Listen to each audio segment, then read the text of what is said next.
Hi everyone, hope you keep well during lockdown and you're ready for another recipe. So today I'm going to bring you Peynirli pide with the lamb filling. This is a really nice Turkish flatbread, and to be honest you can do it with anything. You could have it in the breakfast, you could have spinach, cheese, eggs, whatever, but today we're going to do it with lamb. So the dough, we've got some strong flour, we've got some dried yeast, extra virgin olive oil and some salt. And here I've got some water, 240 mils of water, that's at 36 degrees body temperature. Now I want to put half of that water into the yeast. Now yeast and bacteria love body temperature. That's the temperature they all get active at.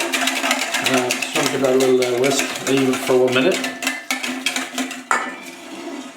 And then we come over to the flour. I just want to put a good, probably half a teaspoon into the flour. A little mix there. And I want to get some, probably about maybe half the olive oil, and then I'm going to get the water in.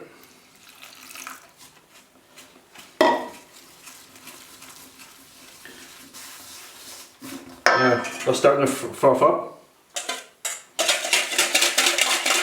so you can just feel it. It's not hot, it's not cold, so that means it's just around body temperature.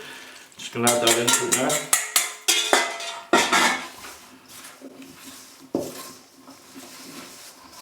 Now keep stirring that. Once you kind of get all the flour into that dough, you can start using your hand. Now,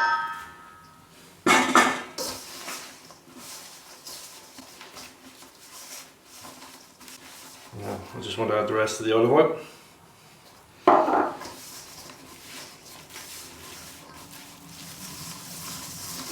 I'll just keep kind of kneading it in the bowl until it all comes together. And then you're left with nothing on the sides. It's just a nice clean bowl. So we just put a little bit of cling film in that, and you can leave it in a warm room, airing cupboard, or if you can set the oven at your lowest possible temperature. You know, this needs to be around 30 to 40 degrees for the proving. So you're going to leave that for about an hour. So the next step of this is the Turkish paste. And to start off that paste, I've just got 3 peppers, raw, chopped. 5 whole cloves of garlic, chilies whole. I use dry ones rehydrated, it's just because what I had. 60 mils of olive oil, about 50 mils of vinegar, 10 grams of salt, 40 grams of brown sugar. Get it blended. Peppers blended down, smooth enough. You can put it in the high speed blender as well and get it into a really smooth paste, but this is fine. So I'm just going to put this into a saucepan and then bring it up to the boil. Okay, so the red pepper paste is in the saucepan. We brought it up to the boil. Now we brought it down to a simmer. Quite a lively simmer. I want to bring it down to about reduce by 1/3. And while this is reducing, I'm going to start on the topping, and I'm going to start off with a little bit of olive oil. I brought the pan up to kind of a medium-high heat. Just add the onions and the garlic. Just going to add a little bit of salt. Remember to keep stirring your paste. Then after 3 to 4 minutes sweating, add in the peppers. And cook just for another couple of minutes and start to soften up. If you feel you need to add a little bit more olive oil, it's up to you. But just remember, when you're using lamb, there's always kind of a high fat content of lamb. Alright, so the pepper's been cooking for a couple of minutes. Next thing is to add the lamb. I'm going to cook the lamb now until it gets a seal on it. Okay, so we've been cooking this for about 5 minutes at a medium to high heat. The next thing I want to add is paprika, thyme, the dried oregano, the tomato puree, and one of the fresh tomatoes. So it's going to cook like a bit like a bolognese, really.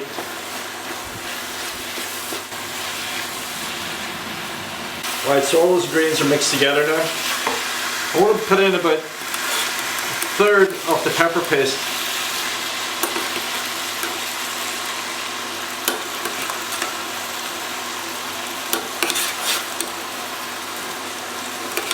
But I also want to keep reducing this because I need it for the base for the bread. We'll stir that in, and then we're going to bring the heat down. Heat down to medium low. So we get everything simmering, cooking together. And then I just wanted in the fresh chopped mint and the fresh chopped parsley. And then we let that cook at medium to low heat, and then we're ready to go. Okay, the lamb's been cooking for about 10 minutes. You can see that the moisture's come out, it's all kind of come down now, it's reducing nicely. You don't want it too wet.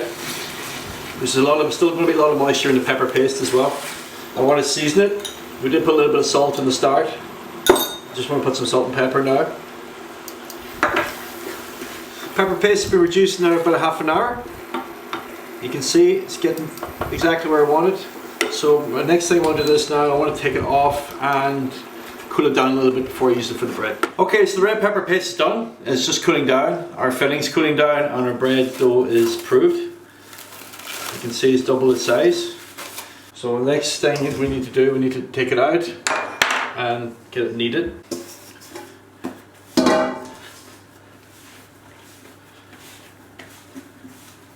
Don't put too much flour in this when you're kneading it, just enough so it doesn't stick to your work surface.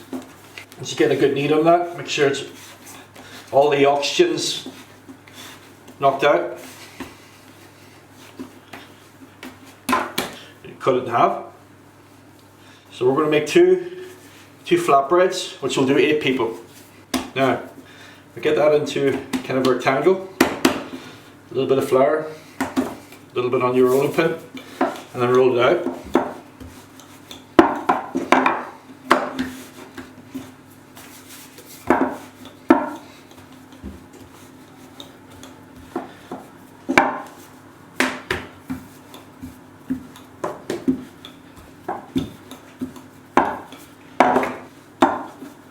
Now if you get up to that size, it's good. Now I want you to put a little bit of flour on your tray as well. Take it off here. Don't worry about it, it's going over the edges. Okay, so we've got the dough on the baking sheets. Next thing we're going to do is put the red pepper paste on it. You can put it on as if you're making a pizza. You know, not too much, but at the same time not too little. Keep away about maybe ½ an inch from the edges. Just spread it out. And then we want to fold in the bread. So the shape of this flatbread is kind of like a canoe. I want you to start over at this end here and bring it up like this. And then start folding it in. So that ½ inch we talked about, you're kind of folding it in now until you get over the red pepper paste. You come around here again, you do the same with the other end.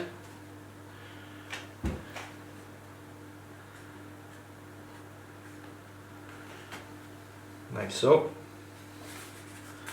Okay.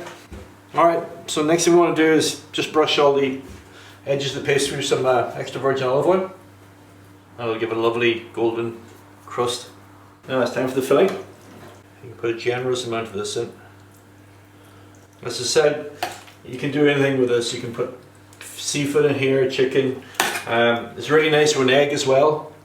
If you spinach and egg, you kind of crack it, or I sprinkle some extra virgin olive oil over, or drizzle into the oven. Just the last thing of this, I just want to put some feta cheese over. I think it's a lovely combo. You get the saltiness from the feta cheese. It's a nice kind of aromatic lemon slam with the pepper paste with a little bit of kick and the nice pastry in the bottom. It works really well together. Okay, we just need to bake this in the oven at 180 degrees Celsius for 20 minutes. These look awesome and they smell even better.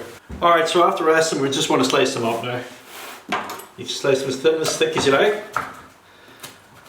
And down here as well. We can just spread them out a little bit. So basically you can pick and choose whatever you want to put on top of this. If you don't want to put anything on it, then that's fine, it's up to you. I'm just going to put a few little things like some nice olives and spread them around.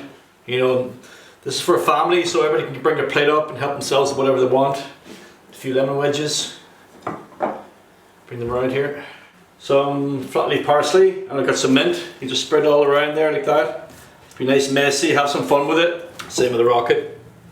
And everything here works together. They always work with it. The mint, the rocket, it's got a nice peppery. So I'm just going to put two little things of yogurt, some Greek yogurt in there. Some of the paprika. Actually I got some spare here. I can just put a few dollars here and there. Kind of spread it around. Finish it off. Drizzle some extra virgin olive oil over it. Well, there you go guys, that's my Peynirli Pide. Hope you enjoy.